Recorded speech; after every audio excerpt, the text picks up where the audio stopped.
Good morning बच्चों and most welcome to another lecture of probability. क्या है कि भाई साहब पिछले 10-15 दिन 10 से 11 दिन पहले मैंने प्रोबेबिलिटी की इंट्रोडक्शन वीडियो डाली थी और मैंने बोला था कि उसके बाद से प्रोबेबिलिटी आने लगेगी। बट कुछ ऐसे अनअवॉइडेबल कारण आ गए, ऐसे रीजंस आ गए, कुछ ऐसी चीज़ें आ गई जिसको हम अवॉइड नहीं कर सकते थे, जिसके वजह से वीडियोज़ नहीं आ रहे थे। बट आज से आपका वीडियो कंटिन्यू होगा। 20 मिनट ही आए, 25 मिनट ही आए, लेकिन आपकी प्रोबेबिलिटी की वीडियो आज से आनी स्टार्ट हो जाएगी और हम लोग हर वो छोटी छोटी चीज़ें पढ़ेंगे जो हमारे लिए ज़रूरी है। ये वीडियोस क्लास 12th के साथ साथ क्लास 11th के लिए काफ़ी इंपॉर्टेंट है, बहुत ज़्यादा इंपॉर्टेंट है, क्योंकि इसमें एकदम जीरो लेवल से लेके हाई लेवल तक हम लोग क्वेश्चंस को ले जा रहे हैं। तो जो 12th के बच्चे हैं वो तो देखें ही, साथ साथ जो 11th के बच्चे हैं उनको भी प्रिस्क्राइब करें ताकि वो इस वीडियो को अच्छे से देख के समझ पाएं कि प्रोबेबिलिटी कोई टफ चैप्टर नहीं है। ठीक है, तो चलो तुम्हारे समय को बचाने के लिए, तुम्हारी चीज़ों को आसान करने के लिए मैं पहले से चीज़ों को लिख के रखा हूँ और उन सब चीज़ों को जहाँ पे मेरे को लिखना पड़ेगा मैं उसको एडिट कर दूंगा। ठीक है, तो चलो आओ देखते हैं। सबसे पहले प्रोबेबिलिटी का इंट्रोडक्शन तो खत्म हो चुका था। प्रोबेबिलिटी के बारे में आप बहुत अच्छे समझ चुके थे कि प्रोबेबिलिटी क्या है, प्रोबेबिलिटी के कितने अप्रोचेज हैं, ये सब चीज़ें आ चुकी थी। अब हमें समझना है कि एक्सपेरिमेंट्स क्या होते हैं। आज का जो मेन मकसद है वो 4 चीजों पे गोल गोल घूमेगा। एक्सपेरिमेंट समझेंगे हम लोग, उसके बाद एक्सपेरिमेंट्स के 2 जो प्रकार होते हैं, जो टाइप्स होते हैं, उन टाइप्स को समझा जाएगा। उसके बाद हम एलिमेंट्री इवेंट्स को समझेंगे, फिर हम समझेंगे सैंपल स्पेस को। और इतना चीज समझने के बाद 6-7 हम आपको प्रैक्टिस करवाएंगे सैंपल स्पेस निकालने का, और फिर आपको होमवर्क मिलेगा। बस आज का यही टारगेट है। अब ये टारगेट तुम्हारा 10 मिनट में खत्म हो या 2 घंटे में खत्म हो, लेकिन अपनी टारगेट तो यही है। तो चलो, गुड मॉर्निंग सर लिखना मत भूलना, प्रेजेंट सर लिखना मत भूलना। स्टार्ट करते हैं आज के इस वीडियो को, शुरू किया जाए। देखिए बच्चों, सबसे पहले हम लोग बात करने वाले हैं एक्सपेरिमेंट क्या होता है। ठीक है, तो सिंपल शब्दों में अगर आप एक्सपेरिमेंट को डिफाइन करना चाहते हैं तो the word experiment means an operation which can produce some well defined outcomes. अब समझो, कोई भी एक्टिविटी या कोई भी ऑपरेशन एक्सपेरिमेंट कहला सकता है। कंडीशन क्या है? आप कुछ काम करते हैं ना, तो हर काम में कुछ ना कुछ आउटपुट होता है कुछ ना कुछ रिजल्ट्स आते हैं उस काम के। तो जो भी आउटकम आ रहा है, जो भी रिजल्ट आ रहा है, अगर वो रिजल्ट वेल डिफाइंड है, वेल डिफाइंड आउटकम है, तो आप कह सकते हैं कि आपका एक्सपेरिमेंट, आपका काम, आपकी एक्टिविटी एक काम नहीं है, एक एक्टिविटी नहीं है, उसको एक स्पेशल नाम दे दिया गया एक्सपेरिमेंट का। तो experiment is nothing, it is just the same work which is performed by you, but the difference is what? अन्य कामों में और एक्सपेरिमेंट में अंतर क्या है कि अन्य काम जो आप कर रहे हैं, जरूरी नहीं है कि उसमें कोई आउटकम जो है वो वेल डिफाइंड आउटकम आए, नहीं जरूरी है। लेकिन अगर आप एक्सपेरिमेंट का नाम दे रहे हो तो ये 100% है कि वो काम मैं करूं या तुम करो या तुम्हारे पिताजी करे, तुम्हारे माताजी करें, या तुम्हारे कोई भी दोस्त भाई यार और कोई करे यार, उसके जो आउटकम्स होंगे वो वेल डिफाइंड होंगे। समझ गए बात को? तो वैसा चीज जिसका कुछ ना कुछ आउटकम्स हो और वो आउटकम्स वेल डिफाइंड हो, हम उसको एक्सपेरिमेंट कहते हैं। जैसे एग्जाम्पल के तौर पर समझो भाई साहब, अगर हमारे पास एक कॉइन है, हमने उस कॉइन को टॉस किया, तो भाई हम टॉस करें या रोहित टॉस करे या तुम लोगों में से कोई एक बच्चा टॉस करे, ठीक है, कोई भी बंदा टॉस करे, भाई आना तो हेड एंड टेल ही है। तो हम सब ने एक ही काम किया, कॉइन को टॉस करना, और सब के लिए जो आउटकम्स आ रहे हैं वो हेड एंड टेल ही आ रहे हैं। तो ऐसे वर्क को, इस काम को हम लोग एक स्पेशल नाम देते हैं प्रोबेबिलिटी में, और उसको क्या कहा जाता है? एक्सपेरिमेंट कहा जाता है। ठीक है ना? आई होप समझ गए होंगे। अब आते हैं दूसरी बात पे। एक्सपेरिमेंट 2 प्रकार के होते हैं। एक एक्सपेरिमेंट डिटरमिनिस्टिक एक्सपेरिमेंट के नाम से जाना जाता है और दूसरा रैंडम एक्सपेरिमेंट के नाम से जाना जाता है। रैंडम एक्सपेरिमेंट का एक और नाम है प्रोबेबिलिटी एक्सपेरिमेंट। आ रही है बात समझ में? तो भाई हमारे पास जो एक्सपेरिमेंट है वो दो प्रकार के होते हैं, एक तो डिटर्मिनिस्टिक होता है और दूसरा हमारा रैंडम एक्सपेरिमेंट होता है। अब ये डिटर्मिनिस्टिक एक्सपेरिमेंट क्या है और ये रैंडम एक्सपेरिमेंट क्या है, तो बहुत सिंपल शब्दों में डिफाइन किया गया है कि in our day to day life we perform many experiments which have fixed outcomes or result no matter any number of times they are repeated, such are called deterministics। समझना, हमारे life में बहुत से बच्चों ऐसे एक्सपेरिमेंट हैं जिसको हम कितने ही बार परफॉर्म करें, कितने बार भी परफॉर्म करें, लेकिन उसका आउटकम जो होता है वो फिक्स्ड होता है, पहले से डिटरमाइंड होता है, पता होता है कि ये काम करेंगे तो हमको यही चीज मिलने वाला है। जैसे एक सिंपल सा एग्जांपल हम लोग ले लेते हैं, अगर हमने प्रॉपर कंडीशन दिया है तो H2 और O2 को मिलाने से H2O ही बनेगा, वाटर ही बनेगा। अगर हमने वाटर को बनाने की कंडीशन दी है तो जो भी प्रेशर और टेम्परेचर कंडीशन होता है हमेशा वही बनेगा। ऐसा तो नहीं है कि भैया तुमने जो पर्टिकुलर कंडीशन दिया है तुम्हारे में बोलेगा कि यार H2O नहीं बनेंगे, हमको तो H2O2 बनना है, तुम ज्यादा खूबसूरत हो, हम पेरोक्साइड बनेंगे। ऐसा कुछ नहीं होता है। अगर आपने वाटर बनने का फॉर्मेशन बनने वाटर करने का आपने फिजिकल प्रेशर और टेम्परेचर दिया है तो H2 और O2 को मिलाओगे तो हर कंडीशन में बार बार H2O ही मिलेंगे। यानी वैसा एक्सपेरिमेंट, अगर मैं साफ शब्दों में बोलूं तो सीधे सीधे बोलूं तो वैसे एक्सपेरिमेंट जिसका आउटकम फिक्स्ड हो, कोई ऐसा आप काम कर रहे हो जिसमें क्या रिजल्ट आने वाला है वो फिक्स्ड हो, यही रिजल्ट बार बार आएगा, कोई चेंजेस नहीं हो सकता है, तो वैसे आउटकम को, वैसे एक्सपेरिमेंट को हम लोग डिटरमिनिस्टिक एक्सपेरिमेंट कहते हैं। ठीक है ना बच्चों? अब देखो कहानी ये है कि डिटरमिनिस्टिक एक्सपेरिमेंट को हम लोग को प्रोबेबिलिटी पे नहीं पढ़ना है, बिकॉज अगर हमने डिटरमिनिस्टिक एक्सपेरिमेंट पढ़ ही लिया तो हर बार मेरी प्रोबेबिलिटी 1 आएगी, तो फिर मेरा चैप्टर ही खत्म हो जाएगा, है ना? तो हमें जिस एक्सपेरिमेंट को लेके आगे बढ़ना है वो है बच्चों रैंडम एक्सपेरिमेंट या फिर प्रोबेबिलिटी एक्सपेरिमेंट। अब ये क्या होता है सर? तो सर हम समझेंगे, जरा समझिएगा ध्यान से। भाई ऐसा एक्सपेरिमेंट जिसका आउटकम क्या क्या आ सकता है ये आपको पता है। कोई तुमने वर्क किया, कोई तुमने काम किया और उस काम का क्या क्या आउटकम आ सकता है ये चीज आपको भली भांति पता है, लेकिन आपके काम करने के बाद एग्जैक्टली कौन सा आउटकम आएगा ये आपको नहीं पता है, तो ऐसे को कहा जाता है random experiment. As for example, आपने एक डाइस लिया, जो लूडो गोटी में खेलते हैं हम लोग, लूडो वाला डाइस को छक्का कहते हो भैया तुम लोग, ले लिए उसको और हम लोगों ने उसको फेंका। आपको पता है कि जब हम डाइस को थ्रो करेंगे तो मेरे भाई या तो 1 आएगा, या तो 2 आएगा, या तो 3 आएगा, या तो 4 आएगा, या तो 5 आएगा, या तो 6 आएगा, लेकिन एग्जैक्टली क्या आएगा ये तो हमें नहीं पता होता है।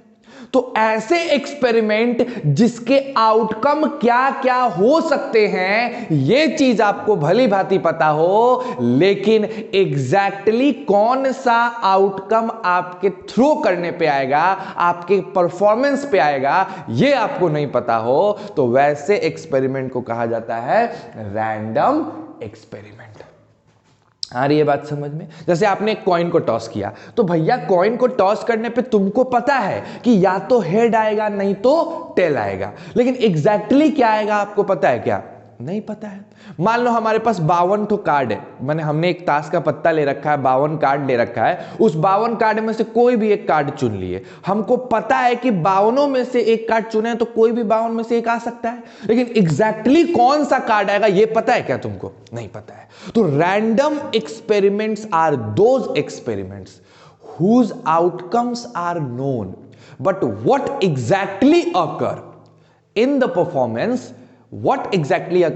performance is not known। भैया हमें पता है क्या क्या आ सकता है, लेकिन एग्जैक्टली क्या आएगा ये ना पता हो तो हम वैसे को कहते हैं रैंडम एक्सपेरिमेंट, और पूरी की पूरी प्रोबेबिलिटी इस रैंडम एक्सपेरिमेंट पे डिपेंडेंट है, एंड दैट्स व्हाई इस एक्सपेरिमेंट को प्रोबेबिलिटी एक्सपेरिमेंट भी कहा जाता है। आ गई बात समझ में?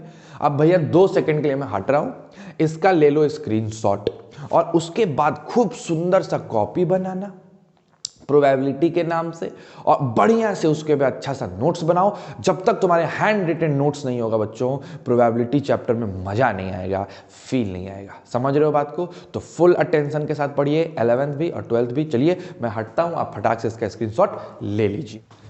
चलो बच्चों, तो अब हम लोग को समझना है एलिमेंट्री इवेंट्स क्या होते हैं और सैंपल स्पेस क्या होता है। एकदम ध्यान से देखना। एलिमेंट्री इवेंट्स को कहा गया कि if a random experiment is performed then each outcome is known as an elementary event. अब समझो, मान लो कि तुमने कोई रैंडम एक्सपेरिमेंट परफॉर्म किया। चल मान लेते हैं कि हम लोगों ने एक डाइस को थ्रो किया, एक रैंडम एक्सपेरिमेंट है। रैंडम एक्सपेरिमेंट इसीलिए है क्योंकि हमको पता है कि हम डाइस को थ्रो करेंगे तो 1 2 3 4 5 6 आएगा, लेकिन एग्जैक्टली क्या आएगा नहीं पता है। तो हमने क्या किया कि एक डाइस को थ्रो किया, यानी एक रैंडम एक्सपेरिमेंट परफॉर्म किया। मेरे पास क्या क्या आया? 1 आया, 2 आ सकता है, 3 आ सकता है, 4 आ सकता है, 5 आ सकता है और ये 6 आ सकता है। ये सारे के सारे क्या है बच्चों? ये सारे के सारे हमारे पॉसिबल आउटकम्स हैं। ये सबका सब आ सकता है, ठीक। अब हर एक पॉसिबल आउटकम, जैसे 1 एक पॉसिबल आउटकम है ना, तो इसको कहा गया कि ये क्या होगा? ये एलिमेंट्री इवेंट कहलाएगा।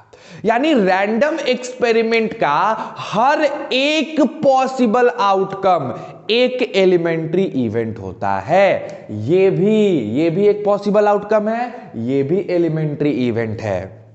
ये 3 भी एक पॉसिबल आउटकम है, ये भी एलिमेंट्री इवेंट है। ये 4 भी एक पॉसिबल आउटकम है, ये भी एक एलिमेंट्री इवेंट है। ये 5 भी एक पॉसिबल आउटकम है, ये भी तुम्हारा एक एलिमेंट्री इवेंट है। और ये 6 भी तुम्हारा एक पॉसिबल आउटकम है और इसीलिए ये 6 भी तुम्हारा एक एलिमेंट्री इवेंट है। समझ रहे हो बात को?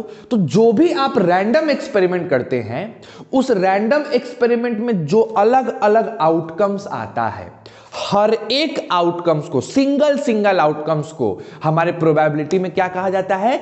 एलिमेंट्री इवेंट कहा जाता है। जैसे मैं तुमसे पूछूं कि 5 क्या है इस पर्टिकुलर रैंडम एक्सपेरिमेंट के लिए, तुम बोलोगे 5 उस पर्टिकुलर रैंडम एक्सपेरिमेंट का एलिमेंट्री इवेंट है, यानी एक आउटकम है। समझ गए बात को? तो हर रैंडम एक्सपेरिमेंट्स में कुछ आउटकम्स होंगे, हर एक आउटकम्स को नाम दे दिया गया एलिमेंट्री इवेंट। ठीक है। नेक्स्ट बच्चों, सैंपल स्पेस क्या होता है? एकदम ध्यान से समझना।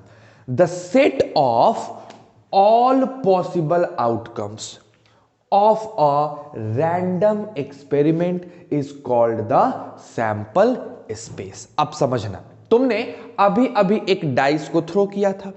डाइस को थ्रो करने के बाद उसके टोटल पॉसिबल आउटकम्स को लिखो, 1 2 3 4 5 6।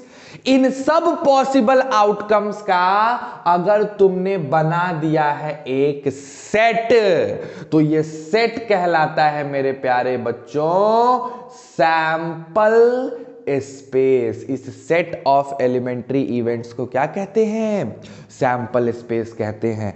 फिर से समझिए, जब आप कोई भी रैंडम एक्सपेरिमेंट परफॉर्म करेंगे तो उस रैंडम एक्सपेरिमेंट को परफॉर्म करने के बाद आपके पास पॉसिबल आउटकम्स आते हैं। जैसे कि अगर आपने एक कॉइन को टॉस किया, तो कॉइन को टॉस करने के बाद जो पॉसिबल आउटकम्स आएगा वो हेड आएगा, नहीं तो टेल आएगा। अब हेड और टेल ये दो पॉसिबल आउटकम्स हो गए। अब इस आउटकम्स का अगर आपने बना दिया सेट, तो जो चीज आपको मिला, जो सेट आपको मिला, वो सेट क्या कहलाता है? सैंपल स्पेस कहलाता है।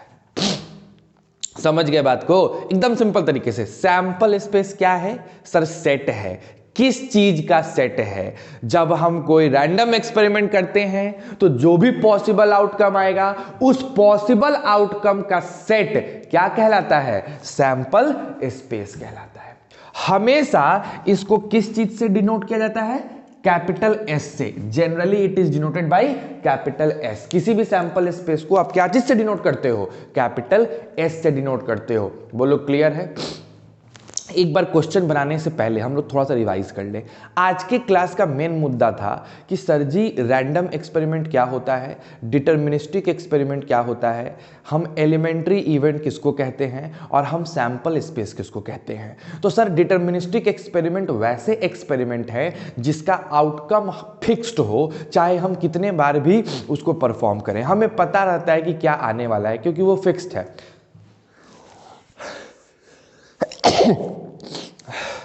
Sorry, once again sorry.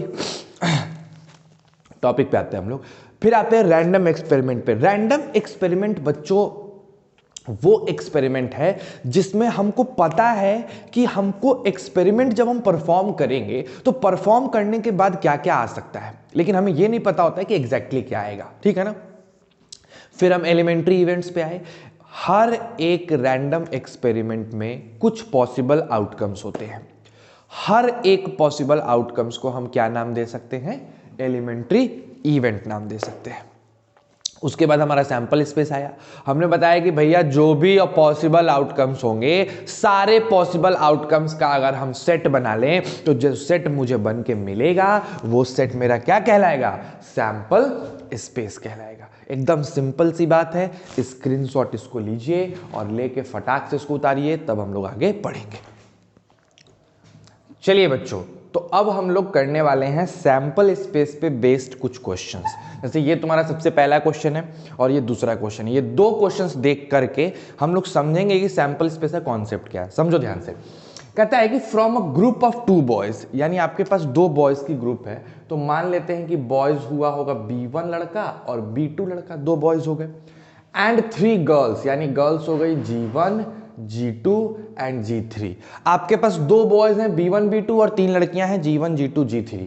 बोलता है कि आपको 2 चिल्ड्रन सेलेक्ट करने हैं, 2 बच्चों को आपको सेलेक्ट करना है। यानी आपका एक्सपेरिमेंट क्या है, आपकी परफॉर्मेंस क्या है कि आपको 2 ही बच्चे सेलेक्ट करने हैं। तो भाई बताइए कि आपका सैंपल स्पेस क्या होगा। तो आपका जो सैंपल स्पेस है वो क्या क्या हो सकता है।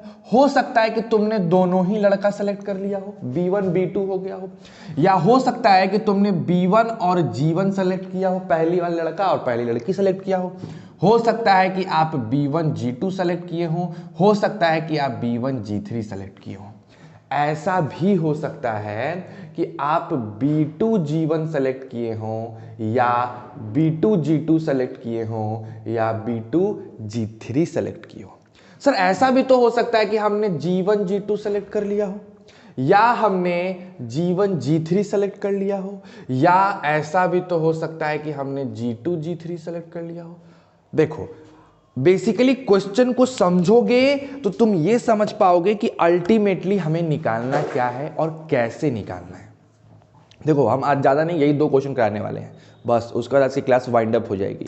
बिकॉज कुछ वर्कआउट है मेरे पास जिसकी वजह से मैं ज़्यादा लंबा अभी क्लास नहीं करा रहा हूँ, बट 1-2 दिन में वो क्लासेस लंबे हो जाएंगे, ठीक है। हम उस चीज़ को एडजस्ट कर पा रहे हैं, ठीक है ना, कोशिश कर रहा हूँ एडजस्ट हो जाए।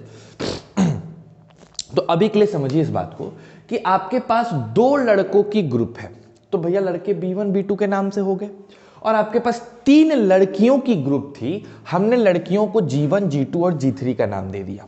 अब मेरे से बोला कि भैया एक एक्सपेरिमेंट करो। मैंने पूछा क्या एक्सपेरिमेंट करना है। इन 5 लोगों में से 2 लोगों को चुन लो, किसी भी 2 को चुन लो। हमने कहा ठीक है यार, मेरे ऊपर डिपेंडेंट है ना चुनना, तो हमने B1 B2 चुन लिया। लेकिन यह भी तो हो सकता था कि हम B1 G1 चुन लें, तो ये भी एक आउटकम हो सकता था कि नहीं, ये भी एक पॉसिबल आउटकम है कि नहीं। एकदम है सर। ये भी हो सकता था कि हम B1 G2 चुन लें, भाई ये भी एक पॉसिबल आउटकम है। ये भी B1 G3 भी हो सकता था, फिर B2 G1 B2 G2 B2 G3 G1 G2 G1 G3 और G2 G3, इतने तरीके से आप चुन सकते थे। तो ये जो सब देख रहे हो ये सारे पॉसिबल आउटकम्स हैं, और आपने इन पॉसिबल आउटकम्स का बना लिया है एक सेट, तो ये कहलाने लग जाता है आपका एक सैंपल स्पेस। आ रही है बात समझ में। चलो बहुत बढ़िया। तो अगर ये क्वेश्चन समझ में आ गया, स्क्रीनशॉट लेके उसको उतार लेना। अभी हम आते हैं नेक्स्ट क्वेश्चन पे। मैं नेक्स्ट क्वेश्चन के डिस्क्रिप्शन यहीं से बता रहा हूं, थोड़ा स्पेस मिल जाएगा मेरे को, ठीक है। देखो, अ कॉइन इज टॉस्ड, ठीक है भैया। जब आप एक कॉइन को टॉस करेंगे तो या तो आपको हेड मिलेगा या तो आपको टेल मिलेगा। अब क्वेश्चन कह रहा है कि इफ इट शोज हेड, अच्छा अगर हेड होता तो वी ड्रॉ अ बॉल, हम एक बॉल निकालते, कहां से? एक बैग से। उस बैग में 3 गो रेड बॉल है, 4 गो ब्लैक बॉल है। अच्छा ये सीन चल रहा है, ठीक है। मतलब आपने एक कॉइन को टॉस किया, अगर वो हेड दिखाता है तो हम एक बैग के पास जाएंगे और उस बैग से बॉल निकालेंगे। बॉल है जो भाई 3 गो रेड बॉल है और 4 गो ब्लैक बॉल है। चलो बहुत बढ़िया बात है। नेक्स्ट, अगर वो टेल शो करता है, मतलब मान लो कॉइन को टॉस करने पे टेल आ गया, तो हम एक डाइस को फेंक देंगे, ठीक है। तो अब बताओ सैंपल स्पेस क्या होगा? तो चलो अभी बैग वाली की बात छोड़ते हैं। अगर टेल आया तो आप डाइस फेंक रहे हैं, तो डाइस फेंकने पे हो सकता है 1 आ जाए। तो आपका सबसे पहला आउटकम बना कि टेल आया तो टेल के साथ डाइस पे 1 आ जाए। फिर यह भी तो हो सकता है कि टेल के साथ डाइस पे 2 आ जाए। यह भी तो हो सकता है टेल के साथ डाइस पे 3 आ जाए। ये भी हो सकता है कि टेल के साथ 4 आ जाए, टेल के साथ 5 आ जाए, और ये भी हो सकता है कि टेल के साथ 6 आ जाए। तो अगर टेल आता है तो डाइस को फेंकने की वजह से 6 अलग अलग पॉसिबल आउटकम्स आपको मिले। टेल के साथ 1 आना, टेल के साथ 2 आना, टेल के साथ 3 आना, टेल के साथ 4, टेल के साथ 5 और टेल के साथ 6 आना। लेकिन अगर मेरे भाई हेड आता है तब तो आपको जाके बॉल निकालना है। और कितने रेड बॉल है बताओ? 3। तो हो सकता है कि हेड के साथ पहिल का रेड बॉल आ जाए R1, हो सकता है हेड के साथ दूसर का रेड बॉल आ जाए, हो सकता है हेड के साथ तीसर का रेड बॉल आ जाए। लेकिन रेड बॉल तो 3 ही है, लेकिन ब्लैक बॉल 4 है। तो ऐसा भी तो आउटकम हो सकता है कि पहला वाला ब्लैक बॉल आ जाए, या हो सकता है हेड के साथ साथ दूसरा वाला ब्लैक बॉल आ जाए, हो सकता है हेड के साथ साथ तीसरा ब्लैक बॉल आ जाए, और हो सकता है हेड के साथ साथ चौथा बॉल आ जाए।